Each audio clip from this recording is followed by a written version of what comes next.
আসসালামু আলাইকুম বন্ধুরা, সবাই কেমন আছেন? আশা করছি সবাই খুব ভালো আছেন। আল্লাহর রহমতে আমিও অনেক ভালো আছি। আজকে আমি আপনাদের সাথে শেয়ার করব যাদের দাঁতের প্রবলেম, দাঁত কালো হয়ে গেছে, দাঁতের অনেক রকম প্রবলেম দেখা দিচ্ছে, কারোর অনেকের ইনস্ট্যান্ট হলুদ হয়ে যাচ্ছে বা গালে অনেক দুর্গন্ধ, বা এমনটাও হতে পারে দাঁতে পোকা লেগেছে, দাঁতের গোড়ায় পাথর পড়েছে, বা পান খেয়ে খেয়ে দাঁতের গোড়াগুলো কালো করে ফেলছেন।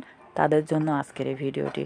অল সমস্যার একটাই সলিউশন। তো চলুন দেখে নিই কীভাবে এই প্যাকটি রেডি করলাম। না টেনেই দেখবেন, কারণ ছোটো ছোটো টিপস দেওয়ার চেষ্টা করব, যেটি ব্যবহার করলে, যেটা ফলো করলে আপনারা খুব দ্রুত আপনাদের দাঁতের পরিবর্তন বুঝতে পারবেন। তো চলুন দেখে নিই।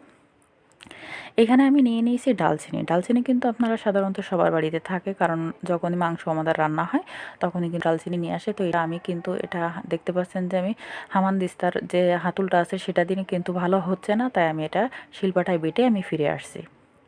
কারণ দেখতে পাচ্ছেন যে আমি এখানে কিন্তু শিল্পাটা বেটে ফিরে আসছি, আর সাথে নিয়ে নিয়েছি এখানে হাফ চামচের একটুখানি কম লবণ।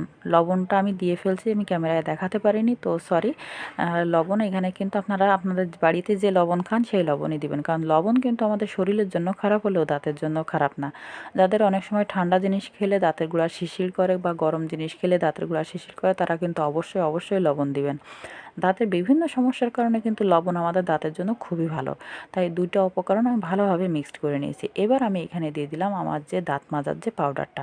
তবে হ্যাঁ, আপনারা চাইলে এখানে পেস্টটাও ব্যবহার করতে পারেন, যদি কিনা আপনি মনে করেন যে আমার বাড়িতে তো পেস্ট আছে কিন্তু পাউডার নাই, তো আপনি পেস্ট দিয়ে এখানে করবেন, সমস্যা নাই।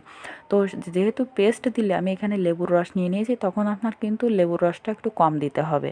অর্থাৎ আপনি বুঝতে পারছেন যে পেস্ট দিলে আপনার একটু লিকুইড আছে, কিন্তু যেহেতু আমার এখানে পাউডার, তাই কিন্তু লেবুর রসটা এখানে সবগুলো উপকরণ আমার মিশিয়ে নিতে হচ্ছে, কিন্তু পেস্ট দিলে একটু কম দিতে হবে। সেই ক্ষেত্রে কিন্তু আপনার এটা মাথায় রাখতে হবে।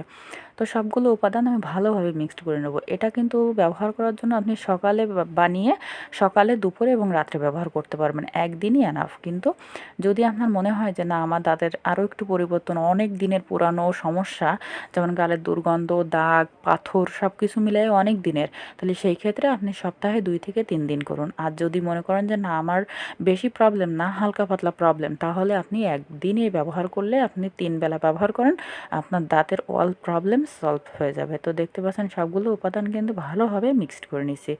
কেন নিচ্ছি? কারণ প্রত্যেকটা জিনিসই কিন্তু আমার ন্যাচারাল।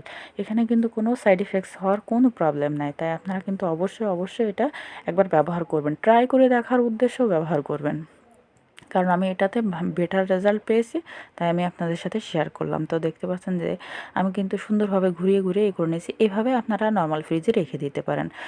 সকালে বানিয়ে দুপুরে পর্যন্ত, রাত্রে পর্যন্ত আপনারা ব্যবহার করতে পারেন। তো ভিডিওটি ভালো লাগলে অবশ্যই একটি লাইক দিবেন, চ্যানেলে নতুন হলে চ্যানেলটি সাবস্ক্রাইব করবেন। তো সবাই ভালো থাকেন, সুস্থ থাকেন। আল্লাহ হাফেজ।